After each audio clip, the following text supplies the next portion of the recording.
देखिए इस चैप्टर में ये जो आपका पहला चैप्टर है इंडियन सिविलाइजेशन एंड कल्चर, वो आपका लिखा गया है महात्मा गांधी के द्वारा।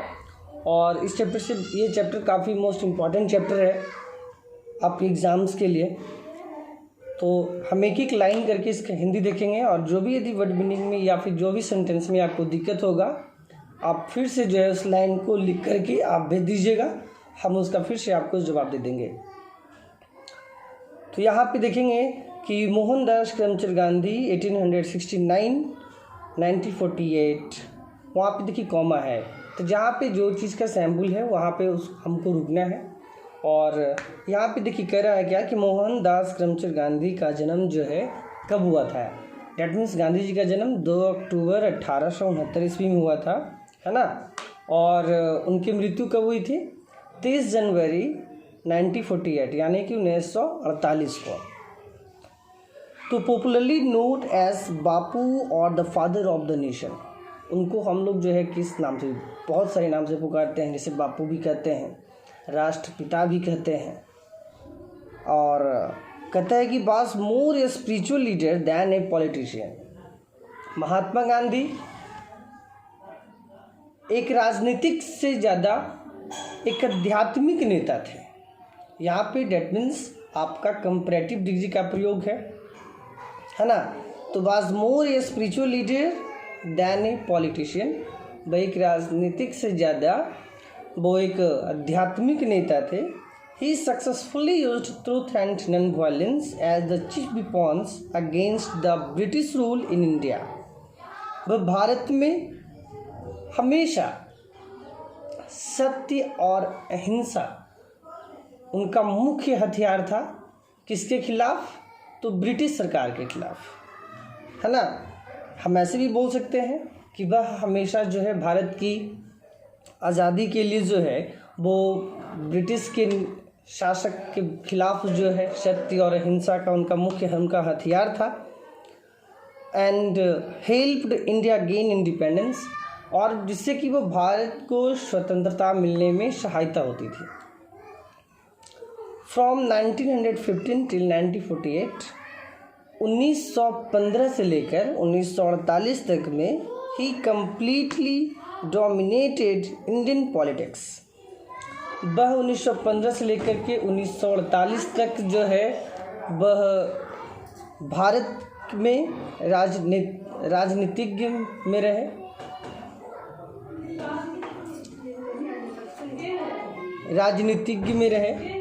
और he died at the hands of A fanatic on 30 जनवरी। वह जो है एक दुष्ट व्यक्ति के द्वारा उनकी मृत्यु 30 जनवरी 1948 ईस्वी को हो गई।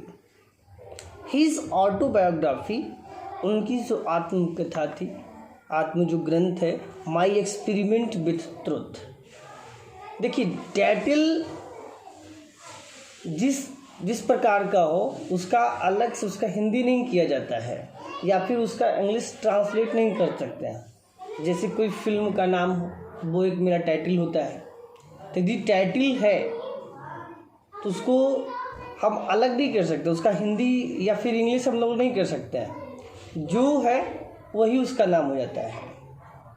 तो यहाँ पर भी जो है उनकी आत्मग्रंथ का है जो my experiment with truth and the numerous articles, जो संख्यात्मक अंक किए हैं कि that he wrote for young India and the speeches that he delivered on different occasions.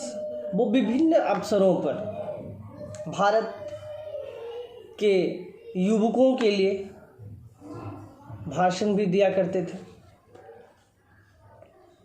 And reveal him not only as an original thinker but also a great master of cast idiomatic English। वह सिर्फ केवल वास्तविक एक विचारक ही नहीं थे, उसके साथ साथ वो एक idiomatic मुहावरेदार अंग्रेजी का भी एक महान ज्ञाता थे। In the following extract, Indian civilization and culture और इस पद्यांश में, इस खंड में, जो कि भारतीय सभ्यता और जो संस्कृति है, Gandhi ji talks about the sound foundation of Indian civilisation which has successfully withstood the passage of time। Gandhi ji बतलाते हैं कि भारत की जो सभ्यता शुरुआत से ही वो उस गद्यान के समय से वो अपना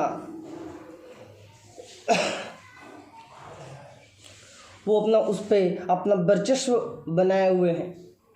the western civilization which have the tendency to privilege materiality cannot match the Indian civilization that elevates the moral being।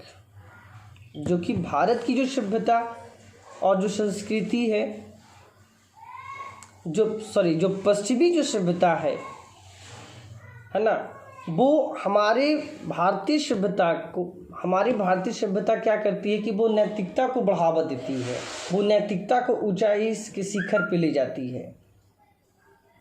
और तो which have the tendency to privilege materiality, जो कि पश्चिमी जो सभ्यता है उसका वो भौतिकता की जो जितनी भी सुख सुविधाएं हैं,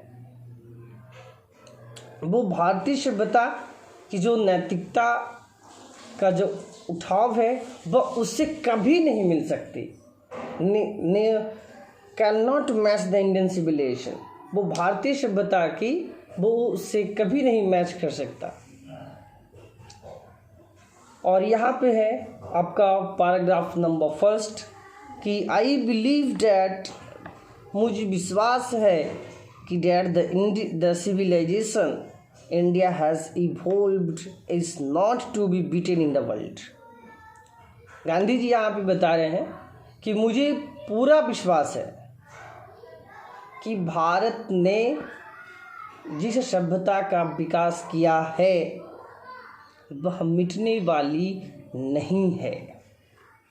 I believe that the civilization India has evolved is not to be beaten in the world। Bharat ने जिस सभ्यता का विकास किया है वह संसार से मिटने वाली नहीं है। Nothing can equal the seeds sown by our ancestor. हमारे पूर्वजों के द्वारा जो बीज बोए गए हैं उसकी कोई भी बराबरी नहीं कर सकता। रोम बेंट, रोम मिट गया, रोम समाप्त हो चुका। Greek share the same fact. और जिस प्रकार का हाल स्थिति आपका रोम का हुआ वही स्थिति आपका ग्रीक का भी हुआ।